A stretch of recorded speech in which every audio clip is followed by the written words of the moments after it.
I picked up this old Duro bandsaw project from somebody else, and that guy didn't do a very good job of it. He ordered tires, like bandsaw tires, that are not quite strong enough. They kind of, it's easy to move them across the wheel.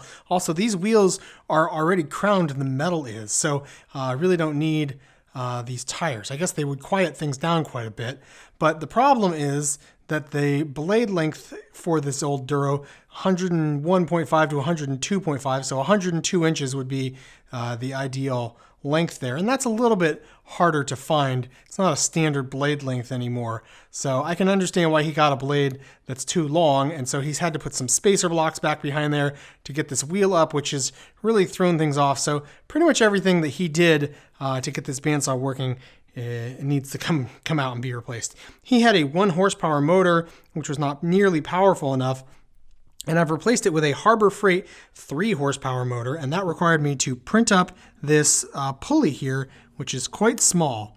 And the RPM on this motor is 3,700, something like that, so it's much faster. It's twice as fast as the last one. And with this smaller pulley here going to the larger pulley there, I think I'll get a decent speed out of this bandsaw, like about the speed that I want. Now, in the future, I might 3D print like a side-by-side pulley, so I have 2 speed options. We'll see. But for now, this is it, and I need to do some testing, which means I need to wire up this motor. And this is what I'm working with. I have 10 feet of 10-gauge 4-wire, like 220 wire, soft wire. Now, this is actually repurposed, and currently Home Depot is out of this stuff with no resupply in sight. So must be another casualty of the pandemic. I don't know. So yeah, I'm going to have to get this stuff mounted. Now I only need 3 of the wires. So I've got a 3-wire connector here. This is going to go into a 110 volt, circuit. So there's that.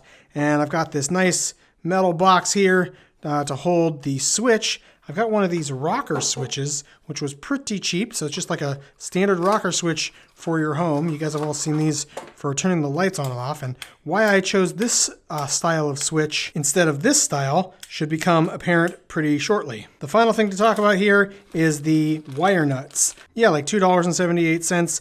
And, this is the classic way of doing it, but I'm not going to use these because I got my lever nuts in the mail. These things are awesome. Just super sweet for doing any sort of home electrical work. I think these are much more prevalent out there in Europe, but here in the United States, we're just starting to kind of see these being used, and they provide all of the, current ability. Like you can pass just as many amperage through the connectors with this as you can with a wire nut, and these are so easy to connect. You just pop the levers up, stick the wire into the hole there, pop the lever down, and you're done. Super, super clean. But these aren't going to work because I'm using 10-gauge wire here, and I guess the lever nuts that I bought are for, 12-gauge and smaller. So I can't get these wires down inside of there, and I'm not about to sort of like trim them down just so they fit into the nut.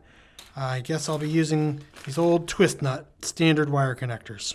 All right, I got the switch in the box, all wired up. Got the pigtail here to go to the motor, and this other end goes to a nice 110 volt plug. This whole thing is going onto a bandsaw with a motor that moves, and there's going to be vibrations. And this is a nice sharp metal edge with a wire that can vibrate, cut right into that edge. So that edge will cut right through the the insulation on the wires and short circuit that thing. So that would not be good.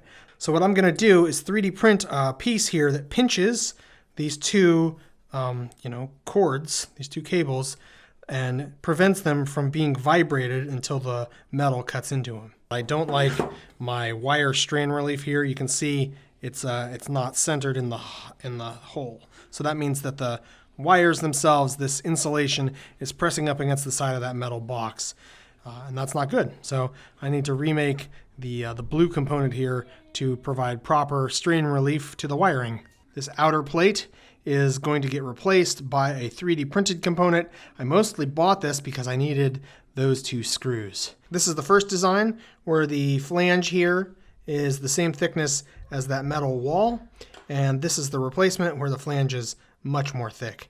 Now the wires are applying constant pressure, pushing this towards the outside, so it's not going to rattle in this direction, but it will rattle up and down in the holes, and that's what I want to prevent. Yeah, that's much better. You guys can see only the blue plastic is touching the metal, and it's really, there's no movement. It doesn't move. It's a little bit cockeyed. That's because of the pressure from the wires inside of there, but I've tested the continuity with a circuit checker, and it's all good. The next thing to do is come up with a custom switch plate, and you're looking at what I came up with in CAD right there. So if I zoom around on this, you can see that the stop sign can pivot around the screws right there, and this thing prints in 3 pieces. Basically, you print this one all by itself, and then you print the stop and that outline. It's just 2 layers thick. So you print that and you leave that on the printer. You don't pull it off the printer, and then you run a separate whole print being the red geometry here. And so the stop ends up being embedded in the red, and it just looks really nice. You can see that the red has this like bumped out portion down here, and that really just helps to activate the switch as I've designed it. And you can see also the geometry for my cable relief over there. Okay, so I've uploaded this geometry to Thangs, and you can scroll around it. Really cool functionality that I showed you guys in Thangs before, and I was able to upload it as a, what is this, a step file, which allows me to, to have this functionality on the Thangs website. Really cool. So this is just available. Just search for stop sign switch, or go to design prototype tests,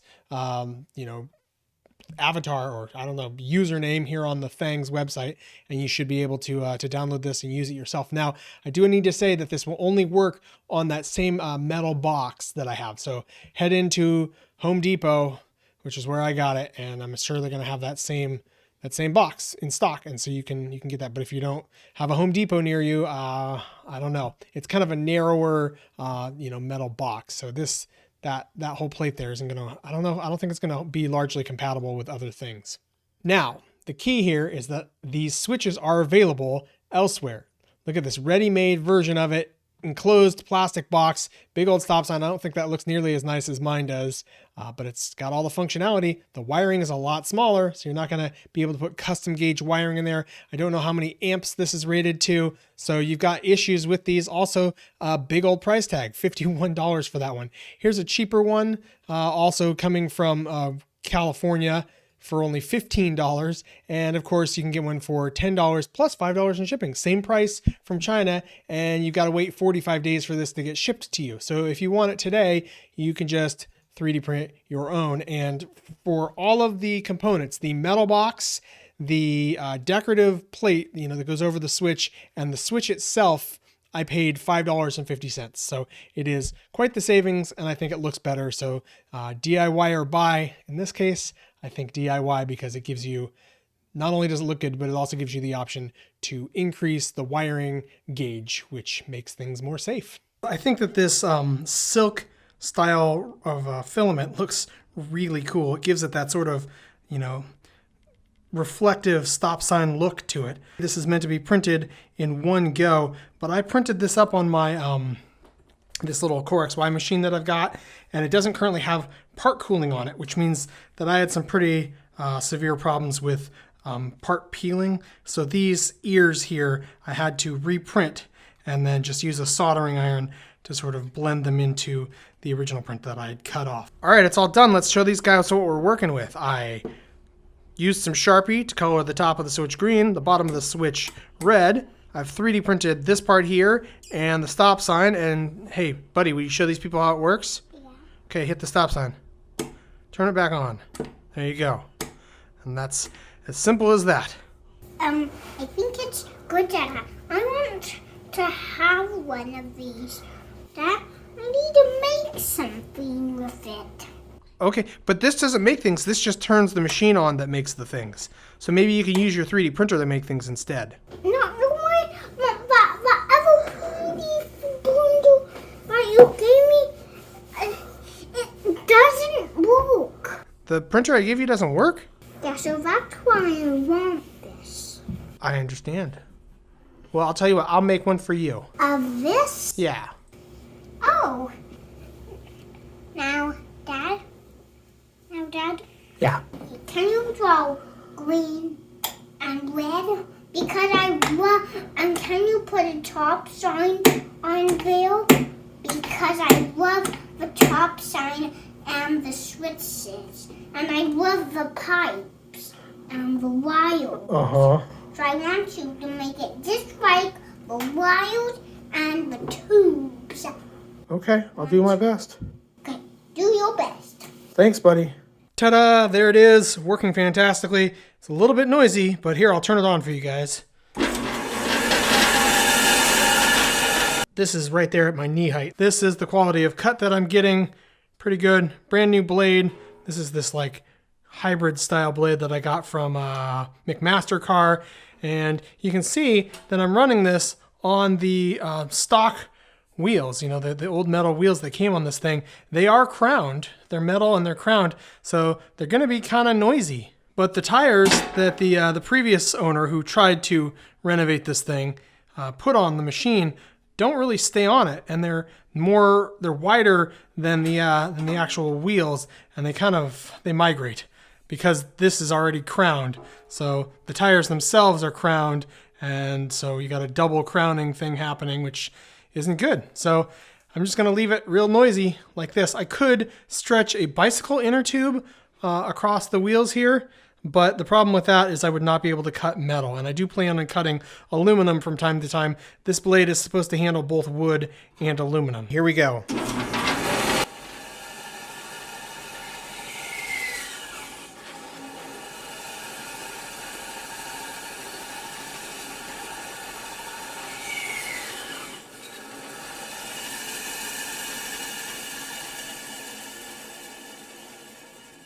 So you guys just saw me really bog down the blade and bring it to a near stop, which is really taxing on the motor. And if I was going to trip the breaker, that should have done it. So here's the saw, and there is the 20 amp circuit breaker in the box. There's the plug, but the line is longer than from the box to there because it goes down there somewhere. So we've got a good 20 feet of wiring inside the wall on top of the, 9 feet of 10 amp or 10 AWG wiring here to the saw itself. And here's the manual that came with the motor. So the wiring diagram for this one, the 3 horsepower motor, is that.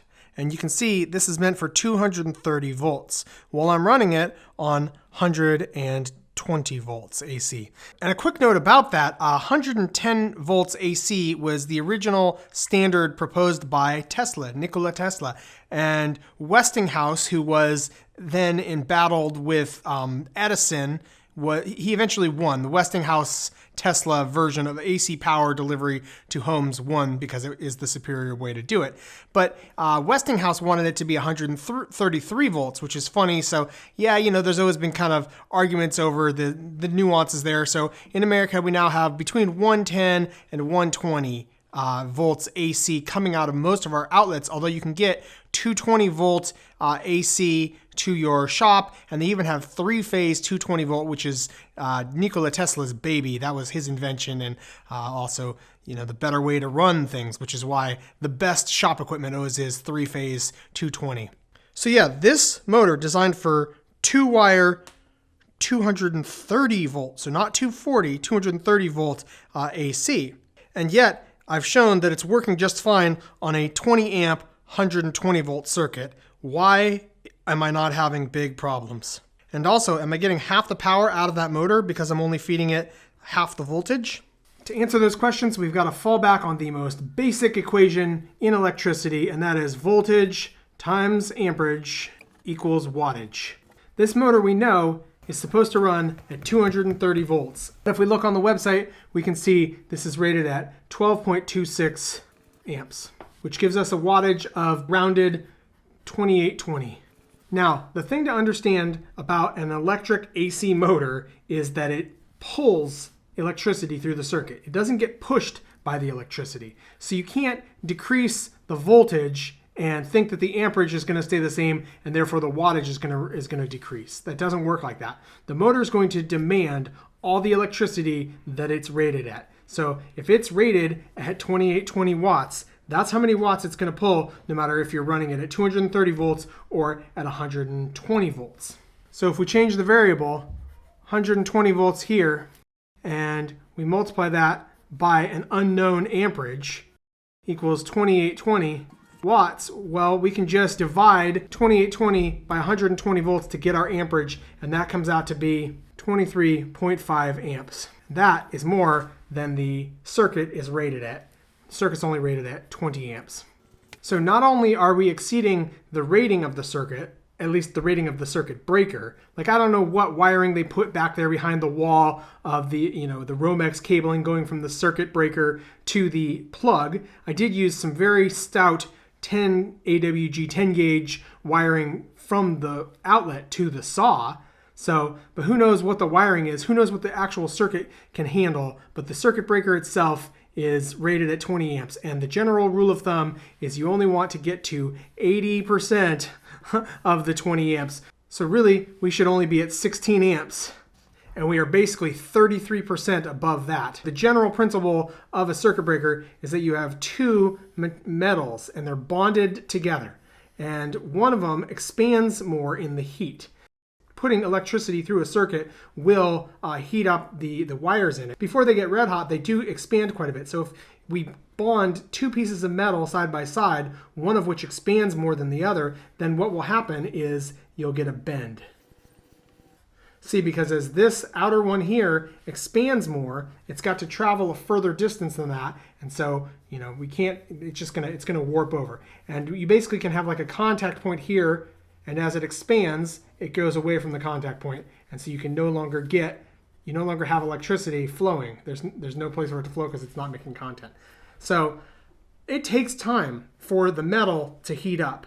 So that can explain why instantaneously we don't just trip the circuit as soon as we try to draw these this overrated voltage through it, or overrated wattage, I should say.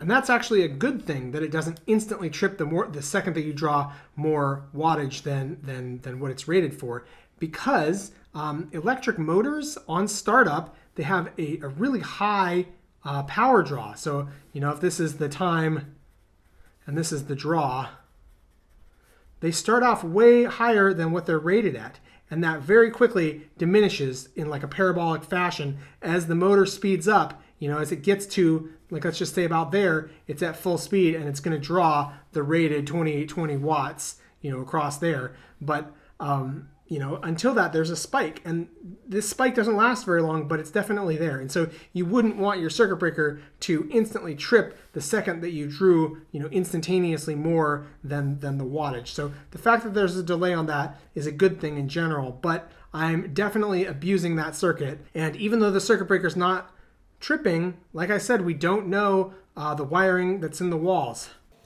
So that means that I could really be like overheating, just like the circuit breaker gets overheated. The actual wiring in the wall could be heating up and it could catch on fire inside of the wall cavity. Back to the 80% rule, I really don't want to be running this over 16 amps. So I absolutely must run this motor on 230 volts or 240 volts AC to do it right. There's nothing reasonable that I can do to lower the draw of the motor. It's fundamentally built into the motor that it's going to demand 2820 watts, which equates at 120 volts to 23.5 amps. I can't do anything to lower that draw of the motor. I need to put a different motor on there, and the different motor that I had on there previously wasn't powerful enough. So in order to have the power that this saw needs, this 3 horsepower is really quite nice, and it just means that I need 240 volts. And we can see there's actually quite a number of 240 volt circuits. The range top, all of these heaters, there's radiant ceiling heat in this house.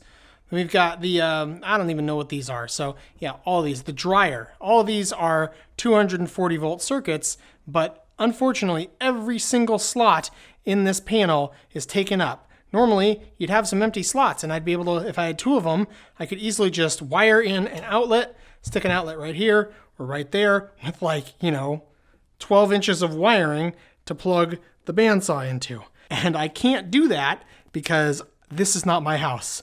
I rent here, and the landlord has not really been thrilled about the idea of changing up the wiring. It's a nice house, but he doesn't want to make any changes or help me out in this regard. So, is what it is. Here's the thing, you guys. I just ran all of these cuts. These are ripping cuts. So they should be like harder for the saw to handle than cross grain. And I ran all those cuts back to back. At the very end here, I pushed until I bogged the motor down to a full stop, and that did not trip the breaker. Then I came over here and I turned my air compressor on, and I did these cross cuts, pushing really fast until I stalled the saw out, stopped the blade, which is, stalling the motor, and it still didn't trip the circuit. So, it took me a few minutes to make all of these cuts, and I'm not seeing an actual real life problem here, especially given that I could run the air compressor on the same circuit, and that's going to be drawing a significant amount of power. So, why am I not tripping that breaker? It's kind of a mystery. And one possible explanation is that this could be one of those very rare instances where low quality Chinese components is a good thing. So they claim those wattage numbers, and they could be 25% lower than what they're claiming. And of course, that would mean this is only a 2.5 horsepower motor. But hey, it's doing the job. It's actually cutting quite nicely, and it's not popping the circuit breaker. So I don't have to sweat it that I don't have the right 220 power going to the saw. Now, my final option here that I could do is one of these heaters I don't use. Like at least one, there's a heater in the laundry room that we don't use, ceiling heat. I don't know if it has its own circuit or if it shares a circuit with another room. But look, there's a heater here. There's like 1, 2, 3, 4. Maybe there's 6 heat zones. It's hard to tell. So maybe I can use one of those heaters that we don't use. So when the box says 230 volts only, could be that the engineer who designed this motor knew that the maximum circuit you can get for 120 volts AC in America is a 20 amp circuit. And, he did the math too and knew that, the 23.5 amps is what was going to be required, with a 120 volt circuit. So that could be why it says this. Or it could be the wiring right here. So the wiring going into the motor itself. Now, you can see my white wire right there has 2 wires going into it. But the other wire, the black wire, the 10 gauge, only has a single wire coming from it. And that's dropping down significantly inside. I'd say that's about half the wire gauge there. And then, of course, there's the actual coils, the windings on the motor itself. And maybe those can't handle 23.5 amps. Also, what about this switch? This is a 15 amp switch, and I'm currently running 23.5 amps through it. So if I can get 240 volts into the saw here, then this will only be running at 12.26 amps, which is well below the rating of the switch, and everything will be good. But sketchy as this whole electrical experiment has been, the only casualty has been this PLA pulley that I made. All right, what happened with this pulley here? It's not too hard to figure out. Basically, it's too small. So all these V-groove pulleys have a V shape to them, and that corresponds with the V shape on the belt here, if you took a cross-section of this belt. So as the belt sits into the groove, it's wedging against the walls of the pulley. So the actual bottom of the pulley doesn't engage with the belt. It's actually the walls. And with this belt here, you can see it wants to spring open. It doesn't want to stay in a nice tight form around that pulley. So the belt itself is trying to disengage from the pulley. Now, the weight of the motor is kind of forcing it around there, but it's not great. Also, because there is just a small pulley here, we don't have much of a contact patch for that belt. See, the contact patch is always going to be half of the circumference, roughly speaking, half the circumference of the pulley. And in this case, being a really small pulley, that's a really small contact patch. So a larger pulley would make for a larger contact patch. I suspect that even if I got a metal pulley here at this size, I'm still going to get that slippage, which will not destroy my pulley because it will be made out of metal instead of PLA plastic, but it will destroy belts. So what can I do about this? Well, my first inclination was to reprint the part with some carbon fiber impregnated nylon filament. I've got that fancy all metal printer going, and hey, I can get really fancy and make a much more structural pulley, but this was never supposed to be a final product. This was a test to see if I liked the saw speed with this small of a pulley. And more than that, it revealed the fact that I'm going to get slippage on a tiny little pulley like this. So I could redraw this pulley. This is the one that you're looking at right here. And I could make it bigger. So let's say this one, for instance, and I could print it with even, hey, let's go with really high temperature. What is that? My polycarbonate. And I've even got carbon fiber polycarbonate. That's pretty fancy. It would probably survive. It would probably do just fine. But that's some expensive filament. That is quite a bit of work to slice that and to make sure I'm not going to get any bed warpage. Now that the part is a little bit larger, I could potentially have it peeling up off the bed. I don't have a heated chamber yet. So yeah, it's a lot of work. And why would I do that work when I can just go online and order the part for $8.58? So yeah. So I'm not here to reinvent the wheel, you guys. 3D printing is awesomely empowering, but it doesn't mean that when your only tool is a hammer, everything looks like a nail. Well, this is not a nail. This is time to get a metal pulley, that's going to stand the test of time and that we know will work. Now, looking at all these circles up here, you can see I was playing around with pulley diameters and trying to get an optimal gear ratio. I do like the way that this was cutting. It was pretty good going through wood, and the stock gear ratio there, 3,628 surface feet per minute, SFPM. SFM, surface feet per minute. So yeah, that's pretty decent. So right around 3,000, it looks like, is what I'm aiming for. And looking at the forums online, a lot of guys say that that's the optimal speed for cutting through wood. Now, I do have to say that after the research here, I set out this project with the goal to be able to cut both wood and aluminum with this saw, but it's not going to happen, you guys. 3,000 surface feet per minute is too fast for cutting aluminum. So I'll have to probably get a secondary small bandsaw for cutting both steel and aluminum. Okay, so the wheels of the bandsaw, the actual wheels where the saw rides, the saw blade touches, are 48.858 inches in circumference. So I can basically multiply the RPM by that and get my surface feet per minute. And so after doing all the math, I figured a 2.85 inch pulley would give me a better contact patch than this one. So it would be decently sized. And going with the very large 12-inch pulley attached to the saw gives me about 3,300 surface feet per minute, which is a little bit high. I'd like to be lower than that. And so I think I can get away with a 2.5 inch pulley instead. So a little bit smaller, which should give me right around 3,000 feet per minute, or surface feet per minute on that saw speed, the actual blade speed. So I think this is going to work out. Unfortunately, I have to wait for these pulleys to come in the mail. All right, so where to from here? Well, I need to get an electrician out to the house to potentially put a 240 volt plug right there underneath the circuit breaker box. I've wired houses up before, but those were houses, well, pretty much one house that I owned and another house that the landlord gave me permission to wire up when I was working in the construction industry, and I had electrician friends to really advise me on that job. So I could do it. I know what needs to be done, but yeah, it's got to be above board, licensed, bonded, and insured. So that's something I'm going to have to wait for, and it's like a 2-week wait, I think, at least, maybe like a month out until you can get an electrician to come around, because the trades are in high demand these days.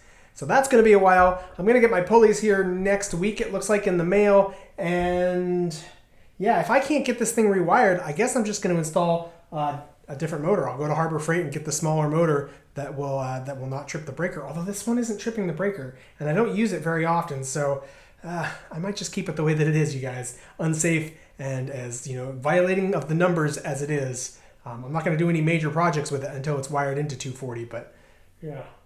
All right, well, that'll do it for this video. We're going to leave it here. Thank you, big thank you to my Patreon supporters. You guys keep me making videos. Without you, I would surely quit. And I will see you on the next one. Thank you for watching. Goodbye.